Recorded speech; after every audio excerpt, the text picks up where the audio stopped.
سمجھ سکتا ہوں، لیکن اس ویو نے آفس کی خوبصورتی خراب کر دی ہے۔ وہ جیبوں میں ہاتھ ڈالے اب گردن اوپر نیچے گھما کے اطراف کا جائزہ لینے لگا۔ کشمالہ کی مسکراہٹ مدھم پڑنے لگی۔ وہ خاموشی سے ایگزیکٹو چیئر پہ آ بیٹھی اور ٹانگ پر ٹانگ جما لی۔ اب وہ بغور زیاد کو آفس کا معائنہ کرتے ہوئے دیکھ رہی تھی۔ دیواروں کے کونوں میں سیم بھی لگی ہوئی ہے۔ چند ہفتوں میں یہ پینٹ اکھڑنے لگے گا۔ آپ نے لائٹنگ بھی کم رکھی ہے۔ زیاد نے سوئچ بورڈ کے بٹن دبائے کہ شاید مزید بتیاں جل جائیں، لیکن چھت کی سپاٹ لائٹس بس اتنی ہی تھی۔ میں لکھاڑی آدمی ہوں عاصم، مجھے ایسی جگہ چاہیے تھی جو مجھے کریٹیوٹی میں مدد دے، نہ کہ مجھے گھٹا گھٹا سا محسوس کروائے جیسے یہ دیواریں۔ یہ بہت ڈارک ہیں۔ وہ مایوسی سے گردن اٹھائے ارد گرد دیکھ رہا تھا۔ ویو بھی ایسا نہیں ہے جو ذہن کو فریش کرے۔ پھر عاصم کو دیکھا اور رسمی مسکرایا۔ میں آپ کو سوچ کے بتاؤں گا، تھینکس۔ عاصم کا جوش جھاگ کی طرح بیٹھ چکا تھا۔ اس نے ڈھیلے ڈھالے انداز میں شکریہ ادا کیا۔ میں کافی بھجواتا ہوں کہہ کر باہر نکل گیا۔ اب کہ زیاد نے اسے دیکھا، فیروزی لباس والی لڑکی کرسی پہ بیٹھی بجھی بجھی لگ رہی تھی۔ مجھے لگا آپ کو یہ جگہ پسند آئے گی۔ آپ گلٹی فیل کیوں کر رہی ہیں؟ اس میں آپ کا قصور نہیں ہے، اور پھر میں نے اس جگہ کو ریجیکٹ نہیں کیا، بس اتنا کہا ہے کہ سوچوں گا۔ اور کھڑکی سے ہٹا کشمالہ کے سامنے والی کرسی کھینچ کے بیٹھا۔ میں اصل میں کچھ بہتر کی توقع کر رہا تھا، مگر ابھی عاصم کو اس بلڈنگ کو مزید بہتر بنانے کی ضرورت ہے۔ خیر، وقت کے ساتھ سیکھ جائے گا۔ مجھے یہ آفس آپ کی رائٹنگ کے لحاظ سے مناسب لگا تھا۔ اس نے یہ نہیں کہا کہ اگر ماں بیمار نہ ہوتی تو وہ یہی آفس لے لیتی، اسی سے اپنے نئے کام کا آغاز کرتی۔ اسے تو یہ سارے مسائل نظر نہیں آئے تھے۔ کیوں؟ کیا وہ چیزوں کی گہرائی میں نہیں جاتی تھی؟ آپ یہ جگہ پہلے دیکھ چکی تھی؟ نہیں، میں آپ کے ساتھ ابھی دیکھی ہے۔ اور آپ نے 5 منٹ میں اس کو لینے کا فیصلہ بھی کر لیا؟ وہ مسکرایا۔ آپ کے بارے میں نے ایک اندازہ لگایا تھا، آپ دوسروں کو بہت جلد چانس دے دیتی ہیں، اعتبار بھی جلد کر لیتی ہیں۔ میں ایسے فیصلے نہیں کرتا، میں وقت لیتا ہوں اور سوچ سمجھ کے تمام زاویوں سے کچھ چیز کو پرکھتا ہوں۔ کچھ تھا جو دروازے کی در سے رینگتا ہوا کمرے میں داخل ہوا اور ان دونوں کے درمیان حائل ہو گیا، ایک بد دلی کا احساس جس نے کچھ دیر پہلے کا جوش ٹھنڈا کر دیا تھا۔ میں اب وائبس پہ چلتی ہوں زیاد۔ کنٹرول چیئر پہ بیٹھی لڑکی نے کندھے اچکائے۔ اگر میری گٹ فیلنگ یہ کہے کہ یہ کام درست ہے تو میں اسے کر لیتی ہوں۔ گٹ فیلنگ ہمیشہ درست نہیں ہوتی۔ مثلاً میرے آفس میں کچھ دن پہلے ایک لڑکی آئی، وہ یاد کر کے بتانے لگا، وہاں دبئی میں۔ اس نے اپنے مالی مسائل کا ذکر اتنے اندوہناک انداز میں کیا کہ میں متاثر ہو گیا۔ شاید میں اسے جاب دے دیتا، لیکن پھر میں نے سوچنے کے لیے وقت دیا۔ بعد میں تحقیق کی تو معلوم ہوا اس کے حالات ایسے نہیں تھے جیسے نقشہ وہ کھینچ رہی تھی۔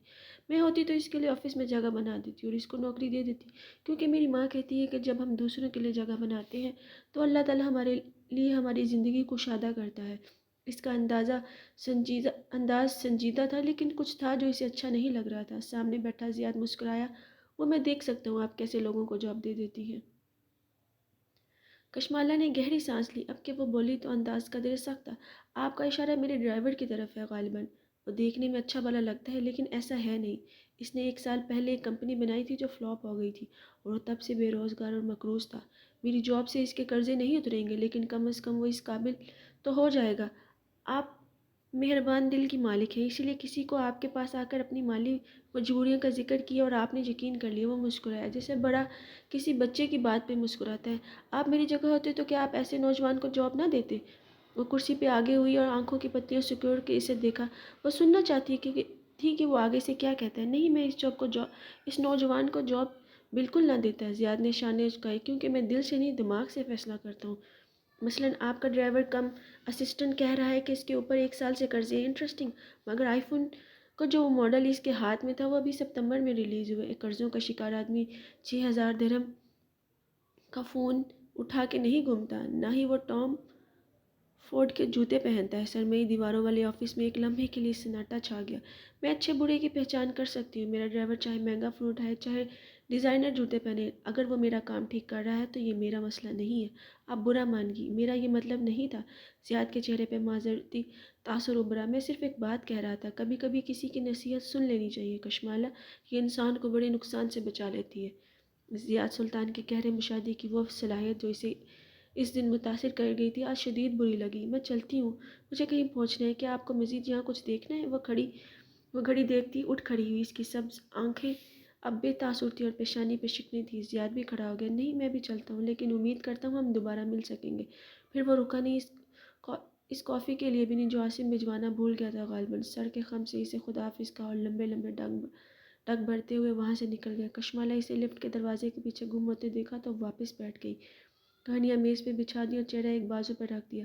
میز پہ گرد کی ہلکی سی تہہ تھی، اس نے اس پہ انگلی سے لکیر کھینچی، دستک پہ نظریں اٹھیں، کیف چوکھٹ پہ کھڑا تھا، وہ ٹال اور ڈارک کہاں گیا؟ چلا گیا۔ وہ میز کی سطح پہ لکیریں کھینچ رہی تھی۔ آپ اپسٹ ہیں؟ غور سے کشمالہ کا چہرہ دیکھا، کچھ سوچ رہی ہوں۔ وہ انگلی سے گرد پہ چند حروف لکھ رہی تھی، MALA۔ کیا؟ وہ کھڑکی سے ٹیک لگا کے کھڑا ہو گیا۔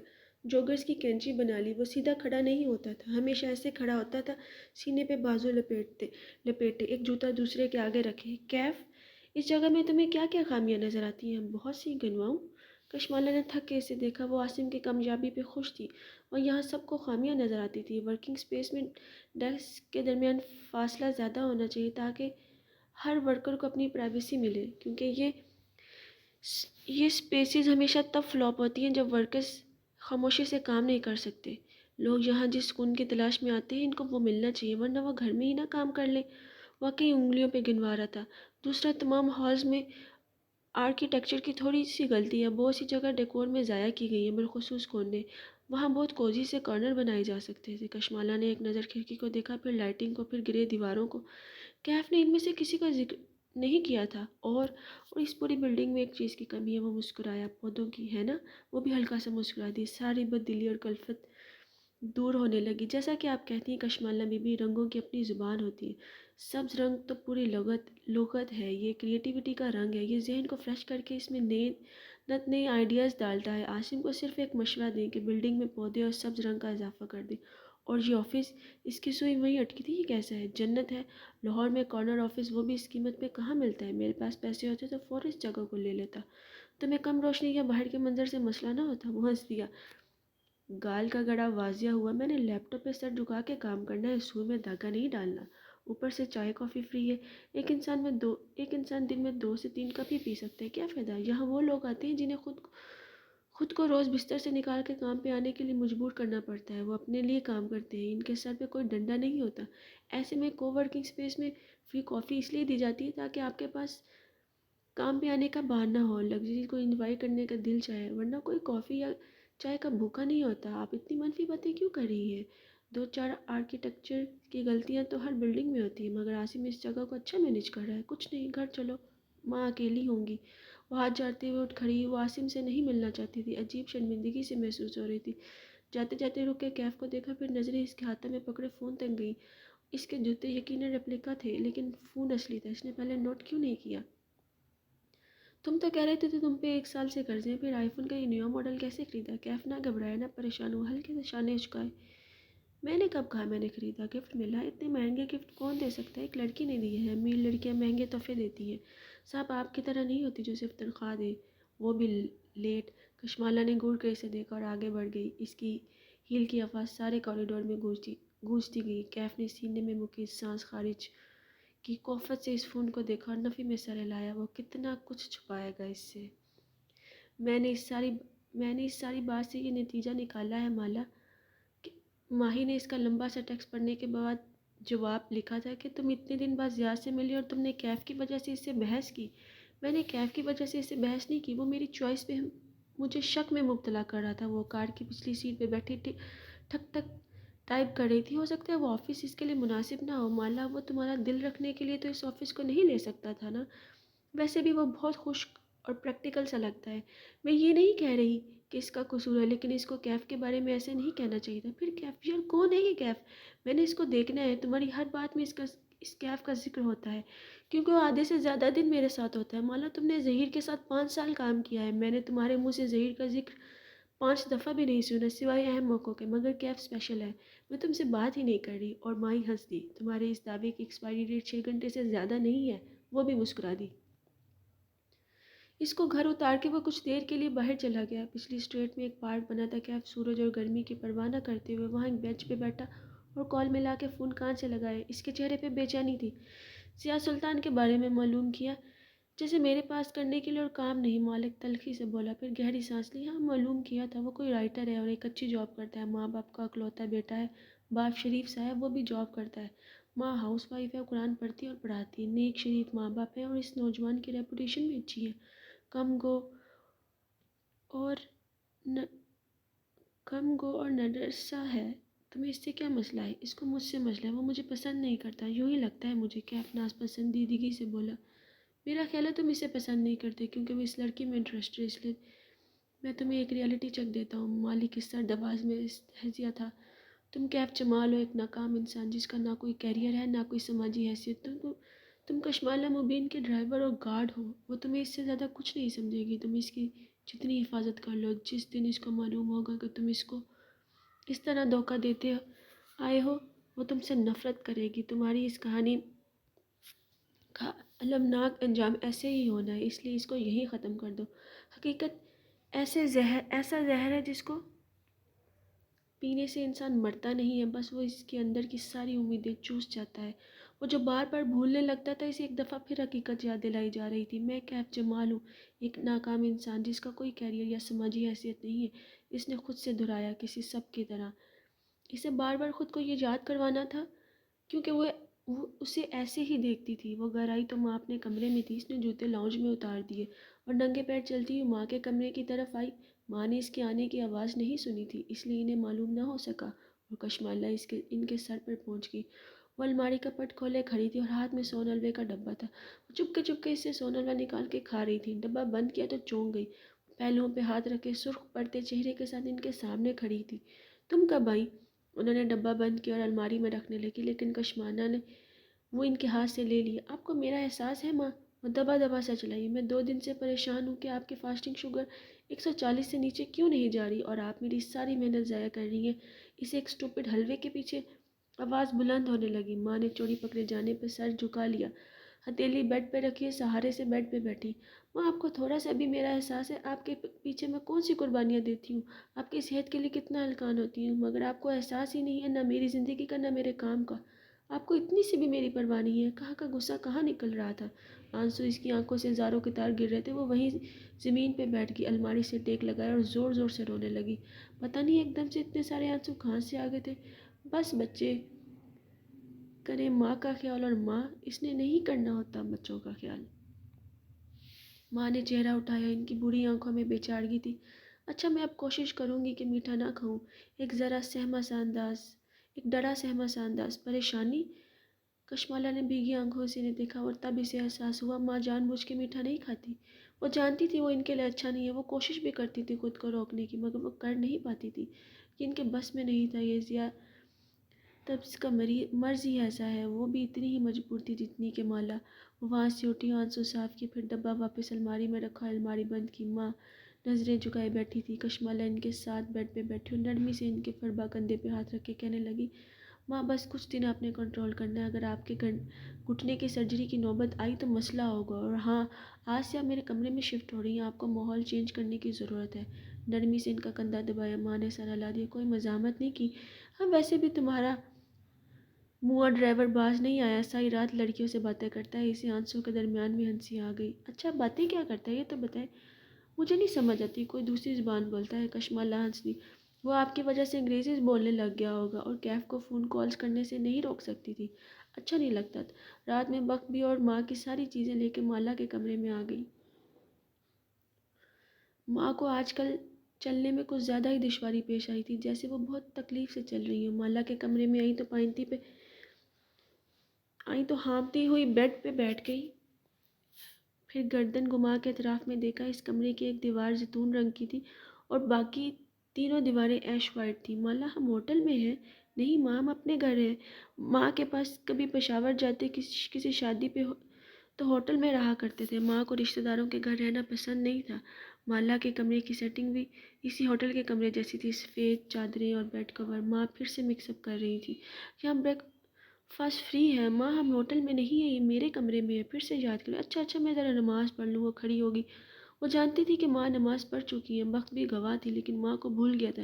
ان کی ضد ویسے بھی سارے 4 میں مشہور تھی۔ مالا ان کو باتھ روم لے گئی، پتہ نہیں کیوں اسے خوف تھا کہ ماں پھسل نہ جائے۔ پھر سے ان کو وضو کروایا، انہوں نے پھر سے نماز پڑھی، پھر وہ سونے لیٹی تو وہ بیڈ پہ دوسری طرف آ بیٹھی، لیپ ٹاپ گود میں رکھ لیا۔ ماں اس کی طرف کروٹ لی، آنکھیں مودے ہوئی تھی، ہاتھ میں تسبیح تھی جس کے وہ دانے گرا رہی تھی۔ کام کرتے کرتے مالا نے ان پہ نظر ڈالی، اس نے آج ماں کو کتنی سنا دی، یہ ہم دوسروں کو غصہ اپنے ماں پہ کیوں نکالتے ہیں، دوستوں پہ کیوں نہیں نکالتے، باس پہ کیوں نہیں نکالتے؟ کیونکہ ماں پہ ہمارا بس چلتا ہے، اور مائیں بھی چپ کر کے کیوں سن لیتی ہے؟ ماں سے لڑنے کے بعد کا گلٹ، اس گلٹ کا کیا کرے انسان؟ اس کا دل برا ہونے لگا، اس نے لیپ ٹاپ بند کر ان کا چہرہ دیکھنے لگی۔ کہتے ہیں ماں باپ کا چہرہ دیکھتے رہنے سے بھی ثواب ملتا ہے، کیا وہ ثواب ان ساری تلخ باتوں کو مٹا دیتا ہے جو ہم اپنی ماؤں سے کہہ دیتے ہیں؟ پی کی آنکھوں سے انہیں دیکھے گی، ان کا چہرہ کتنا کمزور ہو گیا تھا، چند ہی دن میں وہ مرجھا سی گئی تھی اور چہرے کی بائیں طرف کی جلد لٹک گئی تھی، جیسے ملالہ یوسف زئی کا چہرہ پروفیشنل فیشل نرو کی ڈیمیج ہونے کی وجہ سے ایک طرف سے مختلف ہے، ایسے میں ماں کا چہرہ بائیں اینگل سے مختلف تھا۔ اس نے آج نوٹ کیا تھا، ماں کو کیا ہوتا جا رہا ہے؟ وہ سوچتی نظروں سے انہیں دیکھے گی، تبھی ماں نیند سے جاگی، چونکہ اسے دیکھا۔ آج میں نے رات کو چائے نہیں پی، گھر والوں نے بھی ہمیں چائے بھی نہیں پوچھی۔ کون سے گھر والے ماں، جن کے گھر ہم آئے ہوئے ہیں؟ وہ دل کھول کے ہنسی، ماں اب اپنے گھر میں ہے۔ وہ اچھا بے اختیار ماتھے کو چھوا، جیسے اپنے بھول جانے پہ شرمندگی ہوئی ہو۔ ہم اسلام آباد نہیں آئے ہوئے تمہارے ماموں کے گھر، نہیں ماں، ہم میرے کمرے میں ہیں، ماہی سے کہو سو جائے۔ ماں نے اس کی طرف سے کروٹ موڑ لی۔ ماہی کہاں ہوتی ہے ماں؟ اس نے دہرایا۔ کینیڈا کے صوبے برٹش کولمبیا میں۔ وہ آنکھیں مودے بڑبڑا رہی تھی۔ مالا نے دوبارہ لیپ ٹاپ کھولا ہی تھا کہ ماں کی دھیمی سی آواز ہوئی، وہ بچہ پھر کہاں گیا؟ مالا نے تیزی سے لیپ ٹاپ بند کیا اور ان کا سانس رک گیا تھا۔ شش ماں، سو جائیں۔ اس نے ان کا کندھا تھپ تھپایا، ایک لمحے کو جیسے اس کا گلا بند ہونے لگا تھا، پھر اس نے گہرے گہرے سانس لیے۔ ماں اور ماہی اس بچے کو بھولتی کیوں نہیں تھی؟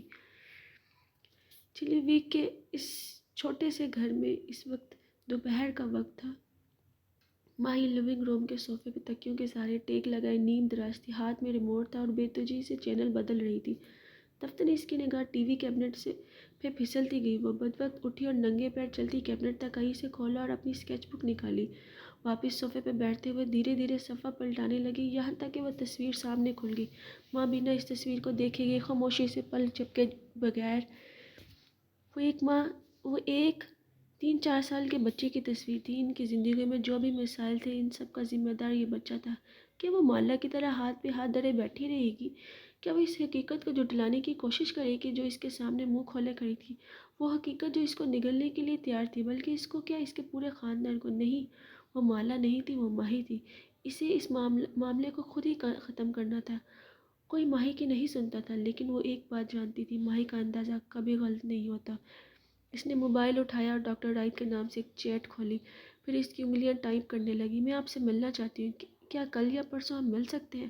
ڈاکٹر رائٹ اس کے شہر سے 1.5 گھنٹے کی مسافت پہ موجود شہر وینکوور میں رہتے تھے۔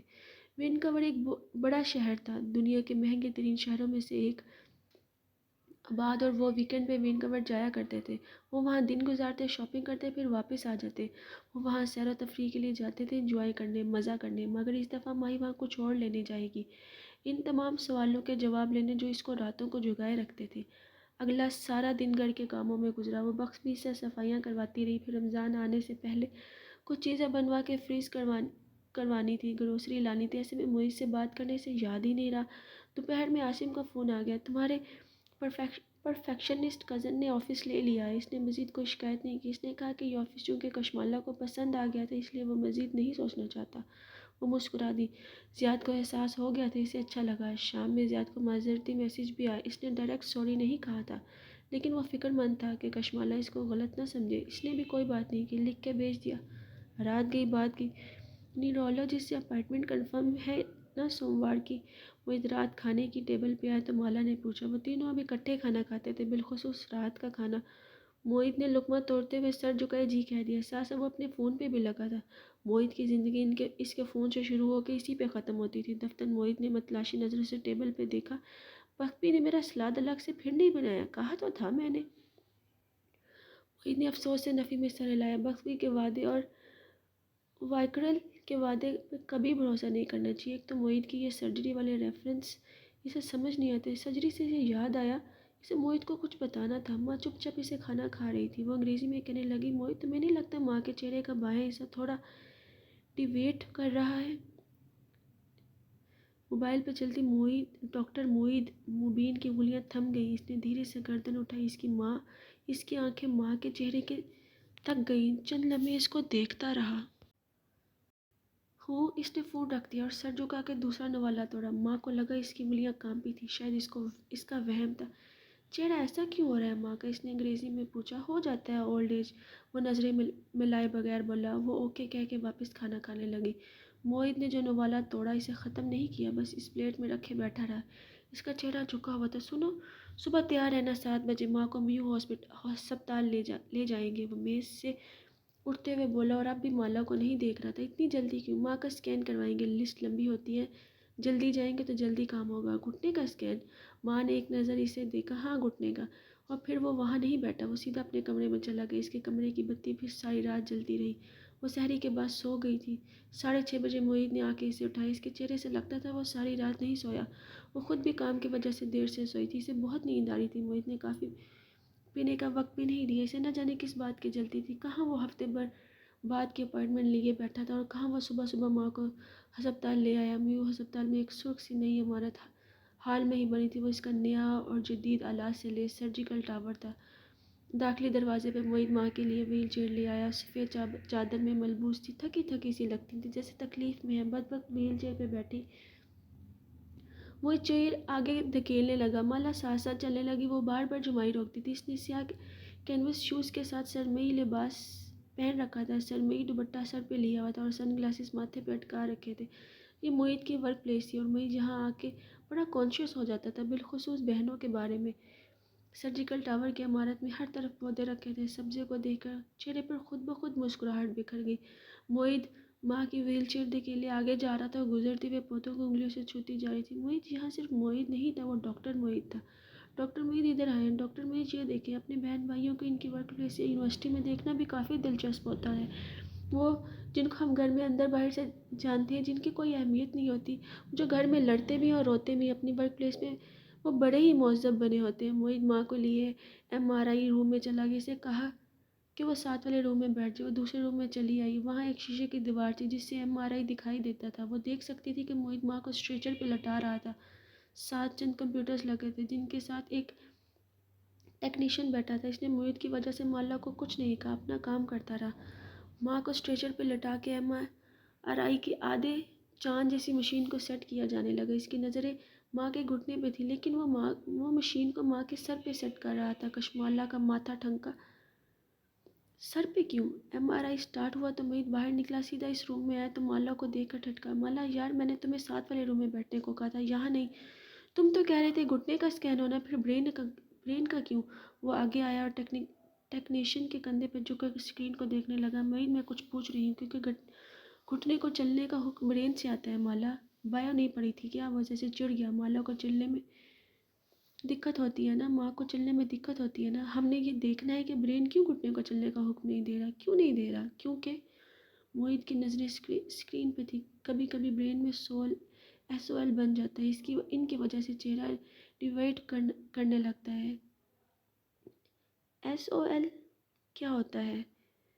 وہ پریشانی سے بولی۔ موہت چہرہ اٹھا کے اسے دیکھا۔ اسپیس آکوپائنگ لیشن، پانی کی تھیلی ہوتی ہے چھوٹی سی، کوئی مسئلے کی بات نہیں ہے، اس کو نکال لیں گے تو سب ٹھیک ہو جائے گا۔ وہ واپس جھک کے اسکرین کو دیکھنے لگا۔ SOL پانی کی تھیلی ہوتی ہے اور کچھ نہیں۔ اس کو یاد آیا، ماہی کی گردن میں تھائرائیڈ کے مسئلے کی وجہ سے پانی کی تھیلی بن گئی تھی۔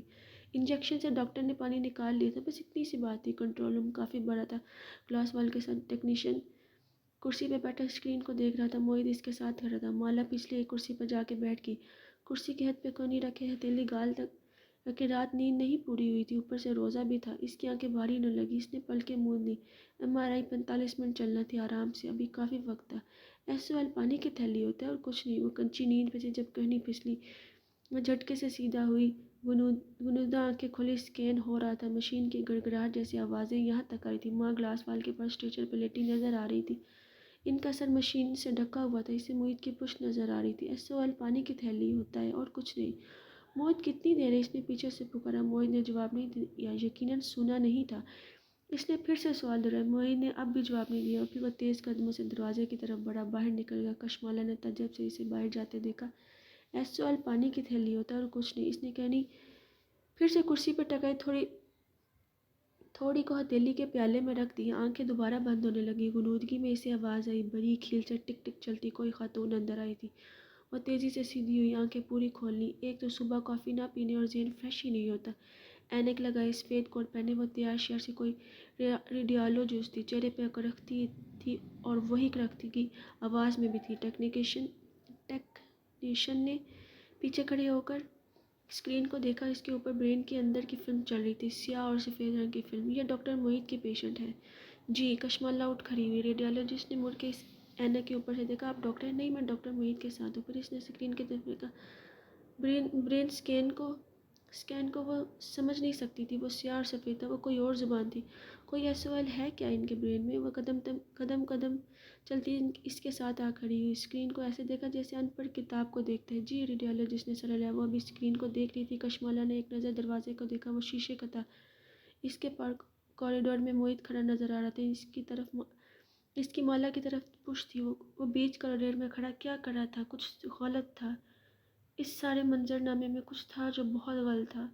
نیند اس کے دماغ سے غائب ہونے لگی۔ اس نے کھنکار کے ریڈیالوجسٹ کو پکارا۔ ایس ایل کیا ہوتا ہے؟ اسپیس آکوپائنگ لیجنڈ خشک سا جواب آیا۔ ایس ایل پانی کی تھیلی ہوتا ہے اور کچھ نہیں۔ مگر وہ کیا ہوتا ہے؟ اس نے اصرار سے پوچھا۔ ریڈیالوجسٹ نے اسی اسپاٹ انداز میں اسے دیکھا اور ایسے اطلاع دی جیسے خبر پڑھ کے سناتے ہیں۔ برین ٹیومر کہتے ہیں کچھ الفاظ انسان کا سانس روک دیتے ہیں، ہوا نہ اندر آتی ہے نہ باہر جاتی ہے۔ انسان کی رنگت سفید پڑنے لگتی ہے اور ہونٹ نیلے، وہ پتھرا سا جاتے ہیں جیسے نیلے ہونٹوں اور سفید مٹی سے بنا کوئی مجسمہ ہو۔ ریڈیالوجسٹ تبصرہ کر رہی تھی۔ ڈاکٹر معید اس سٹیج پہ لائے ہیں پیشنٹ کو؟ برین میں تو تباہی مچی پڑی ہے۔ ٹیکنیشین کھنکارا اور آہستہ سے سرگوشی کی۔ یہ ڈاکٹر معید کی والدہ ہیں؟ شاید وہاں خاموشی چھا گئی تھی، شاید وہ ابھی تک کچھ بول رہی تھی۔ اس نے خود کو دروازے کی طرف بڑھتے دیکھا، قدم وہ معید کی طرف بڑھ رہی تھی۔ اس نے معید کے کندھے کو چھوا، اس کے ہاتھ برف ہو رہے تھے اور معید کا کندھا اس سے بھی ٹھنڈا تھا۔ اس نے زور سے اس کا رخ اپنی طرف موڑا۔ معید وہ رو رہا تھا، گردن نیچے کی، وہ بچوں کی طرح رو رہا تھا۔ تم نے کہا تھا اس وقت پانی کی تھیلی ہوتا ہے؟ وہ رو نہیں رہی تھی، وہ پوچھ رہی تھی۔ شوق اور بے یقینی کا تاثر اس کی آنکھوں میں پتھر ہو چکا تھا۔ معید نے بھیگی آنکھیں اٹھا کے اسے دیکھا، پھر نفی میں سر ہلایا۔ بہت بڑا ہے، بہت بڑا، اس نے دہرایا۔ وہ شے کا نام بھی نہیں لینا چاہتا تھا۔ وہ پھٹی نظروں سے اسے دیکھے گی۔ برین کے ایک تہائی حصے پہ پھیلا ہے، وہ بڑبڑایا۔ وہ بس جہاں کھڑی تھی وہیں کھڑی رہ گئی۔ آنسو ٹپ ٹپ آنکھوں سے گرنے لگے، ذہن ابھی تک سن تھا۔ گھر واپسی کا سفر خاموشی سے کٹا۔ وہ پچھلی سیٹ پہ بیٹھی کھڑکی سے باہر دیکھ رہی تھی۔ سڑکوں پر لوگ مصروف دکھائی دے رہے تھے، اپنی اپنی دنیا میں مگن۔ ساتھ سے ایک میوزک بجاتی گاڑی گزری۔ کیا لوگوں کی زندگی میں اب بھی خوشیاں تھیں؟ لوگ کیوں ہنس بول رہے تھے؟ ایک بل بورڈ پہ پراپرٹی کا اشتہار چل رہا تھا، قسطوں پہ پلاٹ۔ کیا لوگ اب بھی اگلے کئی سال کی پلاننگ کر سکتے ہیں؟ میری ماں کو برین ٹیومر ہے، دنیا بھی دوسرے لوگوں کی زندگی کیسے چل سکتی ہے؟ معید کی آنکھیں بار بار گیلی ہوتی تھی، وہ بار بار اس کو کف سے رگڑتا تھا۔ فرنٹ سیٹ پہ بیٹھی ماں نے چہرہ موڑ کے اسے دیکھا۔ کیا ہوا ہے معید؟ وہ بے خبر تھی۔ الرجی ہو رہی ہے آنکھوں میں، اس نے گیلی باری آواز میں کہا۔ گھر جا کے تمہیں اینٹی الرجی دیتی ہوں، ٹھیک ہو جائے گا۔ ماں آدھی ڈاکٹر بھی تھی، کسی زمانے میں ان کو ڈاکٹر بننے کا شوق تھا، لیکن نانا نے بننے نہیں دیا۔ شادی کے بعد پرائیویٹ پڑھ کے انہوں نے ماسٹر کر لیا، وہ بھی اسلامیات میں، لیکن ان کو ڈاکٹر بننے کا شوق کبھی گیا نہیں۔ اپنے بچوں کا خود علاج کرتی تھی۔ بیٹیاں تو آرام سے بڑی ہوگی، لیکن معید بچپن سے بہت بیمار ہوتا تھا۔ پیدا ہوا تھا تو یرکان، پھر ڈبل نمونیا۔ ماں کہتی تھی لڑکے ایسے ہی ہوتے ہیں، بہت بیمار ہوتے ہیں، ان کی بیماری پہ پریشان نہیں ہونا چاہیے، وہ بڑے ہو ہی جاتے ہیں۔ لیکن ماں نے کبھی یہ نہیں بتایا کہ ماں بیمار ہو جائے تو کیا کرتے ہیں۔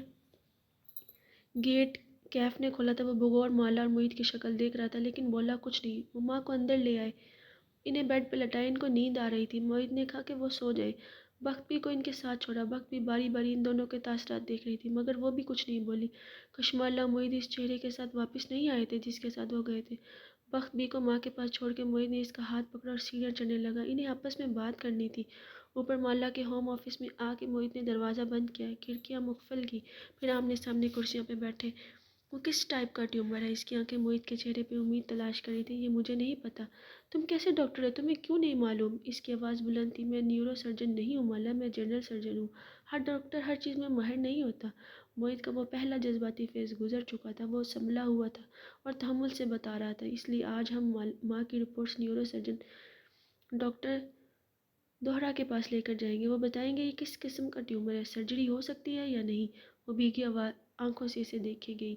اسے معید کی کسی بات کا فی الحال اعتبار نہیں تھا۔ مالا دیکھو، کچھ ٹیومر آپریشن سے نکالے جاتے ہیں، کچھ کے لیے گاما نائف کرتے ہیں، یعنی شوائیں وغیرہ سے ان کو ختم کیا جاتا ہے۔ کچھ ٹیومرز کا علاج نہیں ہوتا۔ اب ہم کیا کریں گے؟ مالا وہ ہماری ماں ہے، ہم اس کا علاج کروائیں گے۔ ہمارے پاس وسائل ہیں، دوا اور سرجری کے پیسے ہیں، میں خود ڈاکٹر ہوں، تم بھی یہاں آ گئی ہو، اب ہم اپنی ماں کا خیال رکھیں گے۔ میں اپنی ٹریننگ فریز کروا رہا ہوں، ہم کوئی اور کام نہیں کریں گے، ہم صرف ماں کے پاس ہوں گے ہر وقت۔ میں اتنے سال سے ان کے پاس نہیں تھی۔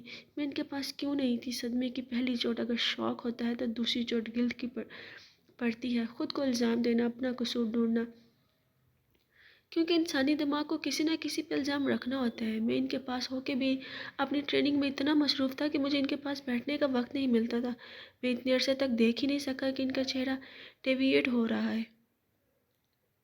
میں تو اپنے بیچ کے سب سے برائٹ اسٹوڈنٹ میں تھا۔ میں ماں کو روز دیکھتا تھا، مجھے کیوں نہیں پتہ چل سکا؟ کیونکہ اپنی ماں کے لیے کوئی یہ تصور نہیں کرنا چاہتا۔ موہت کی آنکھوں سے آنسو بہنے لگے۔ وہ گیلی سانس اندر کھینچتے ہوئے اٹھا۔ میں میو واپس جا رہا ہوں، ماں کی رپورٹس اور فلم اٹھانے۔ مجھے اللہ سے پوری امید ہے، اللہ تعالیٰ میری ماں کو شفا دے گا۔ ہم دعا کریں گے، علاج کروائیں گے، دیکھنا وہ بالکل ٹھیک ہو جائیں گی۔ کلاسک موہت ہر بات میں امید ڈھونڈ لیتا تھا، اتنے وثوق سے کہتا تھا کہ کشمالہ کو یقین ہونے لگتا، لیکن آج وہ موہت پہ بھروسہ نہیں کرنا چاہتی تھی۔ وہ ساتھ ہی کھڑی ہوئی۔ موہت، اب تم مجھ سے کچھ نہیں چھپاؤ گے، ہم دونوں اڈلٹس ہیں، مجھے بھی اپنی ماں کے بارے میں حقیقت جاننے کا حق ہے۔ میں تمہارے ساتھ ہر ڈاکٹر پہ جاؤں گی، وہ بظاہر حتمی لہجے میں کہہ رہی تھی، لیکن عجیب سی بے بسی نے سارے وجود کو جکڑا ہوا تھا کہ ماں کا ٹیومر قابل علاج تھا۔ موہت اسے سچ نہیں بتائے گا۔ وہ موہت کو بچپن سے جانتی تھی، وہ سارا پریشر خود لیتا تھا، لیکن اپنی بہنوں کو پریشان نہیں کرنا چاہے گا۔ بہن کے لفظ ہتھوڑے کی طرح اس کے سر پہ برسا۔ ماہی وہ بھی تو بہن تھی، اسے کون بتائے گا؟ بلکہ سوال یہ تھا، اسے کیسے بتایا جائے؟ اور تب اسے احساس ہوا، موہت کوئی ایسول کو پانی کی تھیلی کہتا تھا، اپنی بہن کو یہ سب بتانا آسان نہیں ہوتا تھا۔ مالا پھر موہت کی بڑی بہن تھی، لیکن ماہی وہ تو سب سے چھوٹی تھی اور ماں سے سب سے زیادہ اٹیچڈ۔ اس کا ماں اور آباد کے علاوہ کوئی دوست نہ تھا۔ وہ بچپن سے اب تک اپنی ساری دوستی، ساری لڑائیاں، سارے مقابلے ماں سے کیا کرتی تھی۔ وہ اپنے سارے مسئلے لے کے ماں کے پاس آتی تھی۔ اسے کانٹا پہ چبھ جاتا، وہ پورا ڈرامہ کر کے ساری دنیا سر پہ اٹھا کے ماں کے پاس آ جاتی ہے۔ وہ کس کے پاس جائے گی؟ ماہی کو نہیں بتاتے۔ موہت نے فوراً کہا، اسے پریشان کرنے کی کیا ضرورت ہے؟ اپنی ماں کے لیے پریشان ہونا ماہی کا فرض ہے، اور ماہی کوئی بیبی نہیں ہے۔